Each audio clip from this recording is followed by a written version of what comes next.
Nebraska at Minnesota. Nebraska is favored by 8.5 on FanDuel. I will double check in a second just to make sure that is an accurate line from where it was earlier. The over under is set at 46.5. I have that wrong there. Minnesota's not favored by 46.5. It's Nebraska favored by 8.5 there.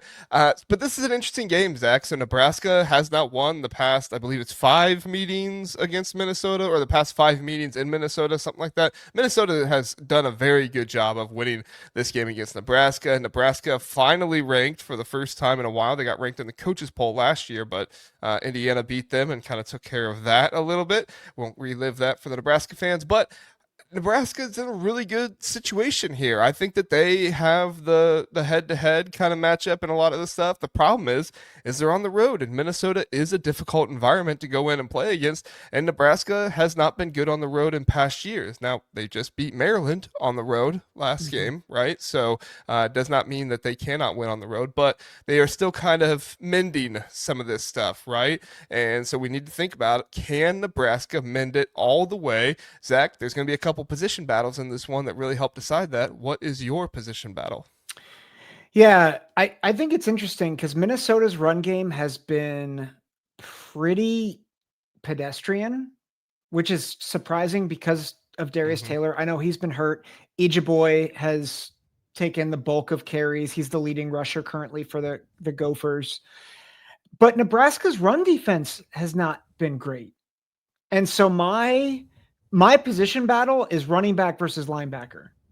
Minnesota running backs, Nebraska linebackers. I want to see that battle because I think if Minnesota can find a way to establish any semblance of a running game, Drake Lindsay has been excellent. He has been so good. And I think those receivers are underrated. If they can get any semblance of play action, I think that could really help Minnesota's cause in getting the upset. So that's my position battle I'm looking at is running back versus linebacker. It's the same exact one I have, Zach. I mean, at this point, Nebraska, they stopped Michigan State's rushing attack. They did a really good job, but they did let up some of the rushing to Maryland, who hasn't been good this season running the ball, which kind of gives you some pause there. But, I mean, for me, Minnesota has to avoid becoming one-dimensional. It's one thing that they have done here recently when their running attack hasn't worked out. They've kind of just trusted Drake Lindsay, and it's worked out for them.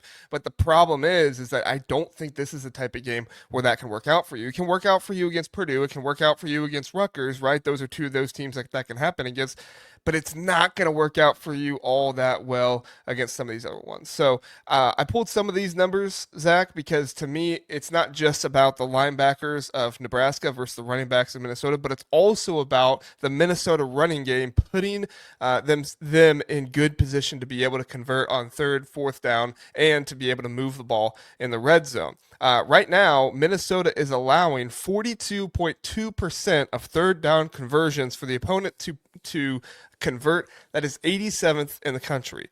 That if you take out the Northwestern State game, I apologize. Got to make that distinction. If you take out the Northwestern State game, that's where they are. They are 60% of allowing their opponents to convert on fourth down, which is 83rd in the country. And then finally, they are allowing their opponent to score on 85% of their attempts in the red zone. That is number 67 in the country if you take out the Northwestern State game. I think that is very interesting that Minnesota is kind of struggling in that area on defense, and I think it's something that Nebraska could take advantage of because they are a team that is more able to get into those third down situations, kind of continue to move the ball. You haven't always seen this out of Nebraska to be able to put together those long drives. Now you are seeing it with the leadership of Dylan Raiola, a better running game with Emmitt Johnson there. Emmitt Johnson, I think, could have a big game in this one as well. But overall, it's going to be a huge battle for them to be able to get in third and favorable situations, or for Minnesota to keep Nebraska out of those situations, or for Nebraska to keep Minnesota out of those situations. Yep, exactly. Agreed. So, I also found out this stat, Zach. You want a little fun stat? Let's do it. We like fun stats. Minnesota has been in third and 10 or longer 16 times this year. Do you have any idea how many times they converted those into first downs? I'm going to say 3. 13 times. On their What? 16 attempts of 3rd and 10 or longer, they have converted those 13 times. It's really, really impressive, but I don't think it's sustainable, and I especially don't think it's sustainable against this Nebraska secondary. This No. Nebraska defense is legit. They're for real. The defensive line, they have their struggles, but they're doing a really good job of being able to kind of, get through that, and Minnesota needs to be ready on offense for sure. Yep. Yep. So. That's All right. that's What good. is your prediction, Zach? Yeah. Well, before I get to prediction, can I just get to one comment real quick? Sure. Um, I just want to. This is back to when we were talking about Raiola and joking about the press conference. Um, we don't. At least I don't fully expect Rule to go to Penn State. It was just as a joke that I think Raiola he's was. talking about the Dylan Raiola comment. Nebraska fans don't like it when you bring up the fact that he transferred a bunch of different high schools because people use Yeah, it as ammunition that Dylan Raiola is going to transfer. We've yeah. never said We're that. we're We've not. never. We don't actually think that. Yeah. It I was mean, it was meant tongue in cheek. We yeah. apologize, but we like Raiola. Yeah. We've said lots of good things about Raiola on the show. And I'm about to say another one because I think Raiola has a good game, and I think Nebraska wins 28-17. I think they cover.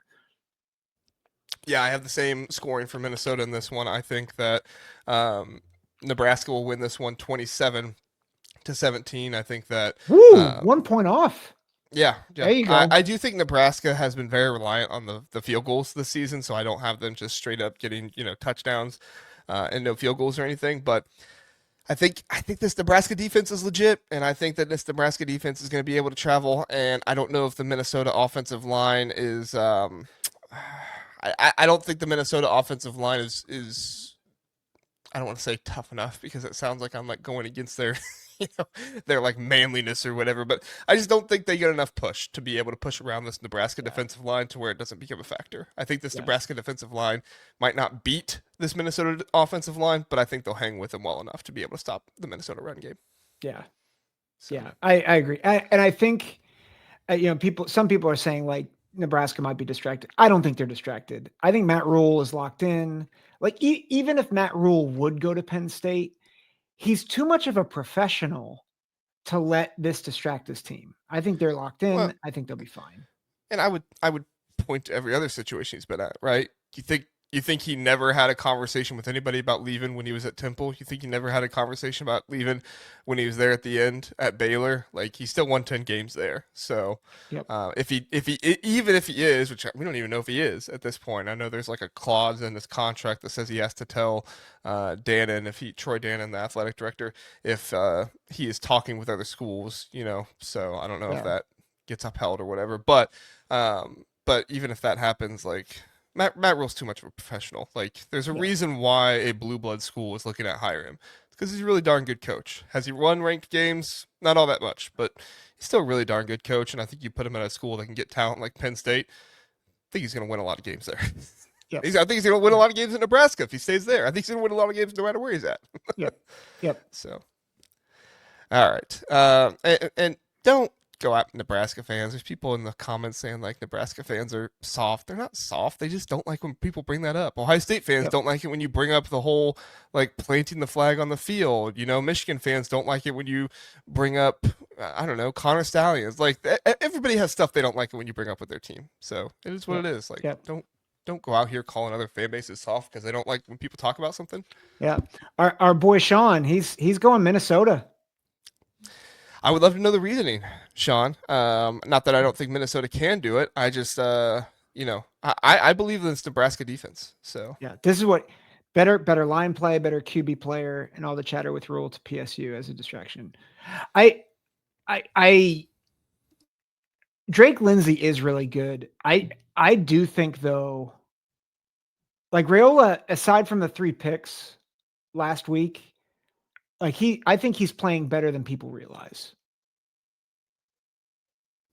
yeah, I mean, the thing that Raiola gets dinged with, and I dinged him a little bit, right? Is like he throws the ball underneath so much, right? He throws so many screens, and so he's really allowing his receivers to make more plays than him actually making plays throwing the ball. Does that mean he's a bad quarterback?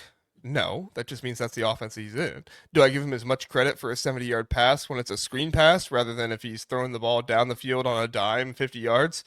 No, but that doesn't mean he's a bad quarterback. Like he's playing within the offense. As a quarterback, your main job is to operate the offense. Does every quarterback need to throw 70-yard bombs and, have pinpoint accuracy? No, every quarterback just needs to, you know, do the offense the way they have it. So, you know. Yep. So yeah. But Dank says, I appreciate you guys clarifying being tongue in cheek. He's also talked about his recruiting journey. There was a lot to it than just changing schools. Yeah. Yes. Right. Yeah. You're absolutely right. Yes. So yeah, and we do need to do a better job of making sure we clarify that when we're joking, because we have lost listeners before because I've not done a great job of saying I'm joking. Yeah. And we can be more sensitive. So we want to be thoughtful, even in our jokes. So, cause we know humor can be tasteless and classless. And so, yeah. I appreciate you saying that though, Dank. We appreciate it.